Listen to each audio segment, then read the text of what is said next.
So what's up guys, welcome to our channel physics Baba. तो NEET 2026 के लिए आज आप सभी लोगों के सामने एक इंपॉर्टेंट अपडेट लेके आया हूँ। तो 1 से 2 दिन पहले यूडीआई मतलब Aadhaar unique identification authority of India की ऑफिशियल वेबसाइट पे the grievance of NEET competitive exam का लिंक शो हो रहा है, जैसे कि आपको सामने रेड कलर में दिख भी रहा होगा। तो इस पर क्लिक करते ही कुछ फॉर्मेलिटीज ओपन होती हैं। तो उसमें क्या है कि जो फॉर्मेलिटीज ओपन होती हैं उसके ऊपर मैं डिटेल अपडेट देने के लिए आया हूं। अगर किसी बच्चे के ऑथेंटिकेशन में अब दिक्कत आ रही है तो वो ये वीडियो पूरी देखे, लाइक करे, सब्सक्राइब करे और सब्सक्राइब जरूर करें, क्योंकि आपको बेस्ट से बेस्ट कंटेंट फिजिक्स बाबा ऑफिशियल यूट्यूब चैनल पे सबसे पहले मिलेगा। तो अब हम उसी की डिटेल में जाने वाले हैं कि जो नीट कॉम्पिटिटिव एग्जाम का लिंक क्यों शो हो रहा है। तो यह एक बहुत ही प्रासंगिक सवाल है अगर और कई छात्र इसे लेकर उलझन में है। आधार यूडीआई की वेबसाइट पर गिवर्नेंस नीट कॉम्पिटिटिव एग्जाम का लिंक विशेष रूप पर उन छात्रों की मदद के लिए दिया जा रहा है जिन्हें अपने आधार कार्ड के कारण परीक्षा फॉर्म भरने या वेरिफिकेशन में समस्या आ रही है। अगर परीक्षा फॉर्म तो अभी निकले नहीं है, जब परीक्षा फॉर्म भरे जाएंगे अगर कोई वेरिफिकेशन में इशू आएगा तो ये आपको फॉर्म भरना है। पूरा मैटर ये है, यहाँ इसका पूरा विवरण दिया गया है कि यह और क्या करना चाहिए। तो नेक्स्ट हम देखेंगे। एक मिनट, यह लिंक क्यों दिया गया है? अक्सर नीट या अन्य प्रतियोगिता परीक्षाओं के फॉर्म भरते समय छात्रों को आधार से जुड़ी कुछ समस्याओं का सामना करना पड़ता है, जैसे डेट मिसमैच, आधार में नाम या जन्म तिथि, डीओबी स्कूल में सर्टिफिकेट का मेल नहीं खाना, बायोमेट्रिक इशू, फिंगरप्रिंट या इरीज स्कैन अपडेट ना होना, मोबाइल नंबर आधार कार्ड से लिंक मोबाइल नंबर बंद होना जिसमें ओटीपी नहीं मिल पाता। यह लिंक आपकी शिकायत दर्ज कराने के लिए है, ना कि परीक्षा की फॉर्म भरने के लिए। बस ये जो लिंक है, जैसे कि ये जितनी भी आपकी जो डिटेल्स हैं वो सब इशू में है, दिक्कत है, तो उसी लिंक पे क्लिक करके आपको यूडीआई को बतानी है कि ये इशू हमारे को आ रहा है अगर आप फॉर्म भरते हो। तो ऐसे कि थोड़े दिनों बाद फॉर्म आ जाएंगे तो मैं आपको बता ही दूंगा किन किन बच्चों का इशू आ रहा है।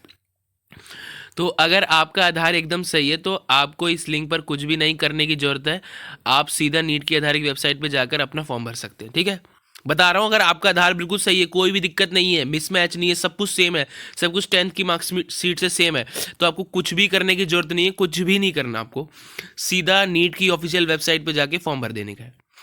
अगर आधार में कोई गलती है, अगर आधार की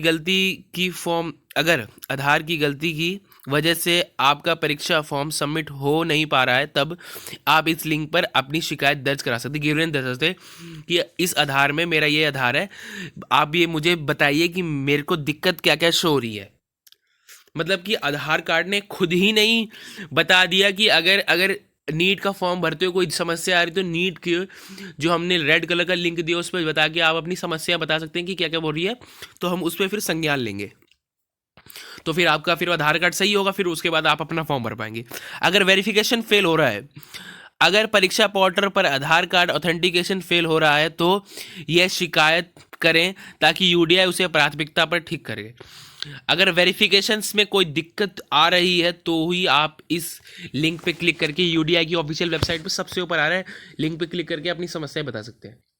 क्लिक करने पर क्या होगा, जब आप इस लिंक पर क्लिक करते हैं तो एक शिकायत फॉर्म, ग्रीवेंस रेजिडेंशियल फॉर्म खुलता है।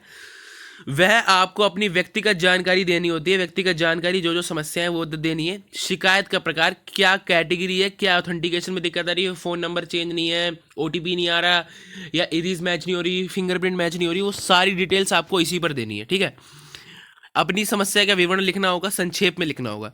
ये सिर्फ हेल्पलाइन सुविधा है, अगर आपको परीक्षा फॉर्म भरने में कोई दिक्कत आ रही है तो इसे अनदेखा कर दें। अगर नहीं आ रही है कोई तो इसे अनदेखा कर दें। कि आप नीट फॉर्म भरने की कोशिश कर रहे हैं या वहाँ कोई एरर आ रहा है तो हाँ, अगर हाँ तो मुझे बताएं कि मैं बेहतर सहायता कर सकूंगा। ठीक है, तो ये मैंने वैसे भी गूगल एआई से निकाला है ये सारा सिस्टम, तो आप सभी लोगों को पता ही चल रहा होगा। तो फाइनली मैं बता दूं, जिस बच्चे का अगर आधार कार्ड में अपडेट में ढंग से नहीं हो पाया, बहुत सारी दिक्कतें शो हो रही हैं, जब फॉर्म भरते हुए अगर सबमिट ना हो, वेरिफिकेशन होती है फॉर्म भरते हुए, तो वो वेरिफिकेशन अच्छे से ना हो, सबमिट ना हो, तो आप इस फॉर्म को भर के अपनी जितनी भी समस्या आपको आ रही है वो सब इसमें भर सकते हो, जिससे कि आधार कार्ड वाले जो लोग हैं यूडीआई वाले, वो आपकी जो समस्या है उस पर संज्ञान लेंगे। तो यही बहुत बड़ी अपडेट निकल के आ रही है। इंडियन गवर्नमेंट ने कितनी ज़्यादा अच्छी सुविधा दे दी आप सभी लोगों को कि अगर कोई भी दिक्कत आ रही है तो आप हमें भेज सकते हैं। ठीक है, तो ये आप ये देखिए, आप सभी लोगों के लिए एनटीए के द्वारा अच्छा किया गया है, तो इसीलिए मैं एनटीए को इसमें शाबाशी देना चाहूँगा। पिछले साल क्या होता, आधार ऑथेंटिकेशन में फिंगरप्रिंट और इरीज में बहुत सारी समस्या देखने को आ रही थी। पेपर सेंटर में बहुत लंबी लंबी लाइनें लग रही थी, एंट्री नहीं हो पा रही थी।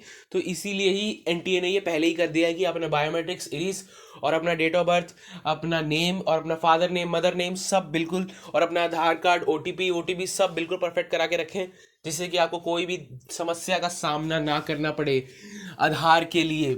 और आपका फिर परीक्षा में अगर आपका समस्या होगी तो फिर परीक्षा में आपका ध्यान नहीं लगेगा ना। तो इसीलिए पहले आधार का काम कराएं, फिर अच्छे तरीके से तैयारी करें। तो क्योंकि क्या है ना कि आप पूरे साल तैयारी करो, पूरे साल आपने तैयारी करी और फिर आप एंड में जाके अपना फॉर्म ना भर पाओ तो फिजिक्स बाबा को भी बहुत बुरा लगेगा। तो इसीलिए फिजिक्स बाबा ने आपको पहले ही सचेत कर दिया है कि जो कोई भी समस्या आ रही है आपके लिए तो पहले ही देखें। मैं आपको सबसे पहले डिटेल से बताना चाहता हूँ कि आप अपनी 10th की मार्कशीट उठाइए।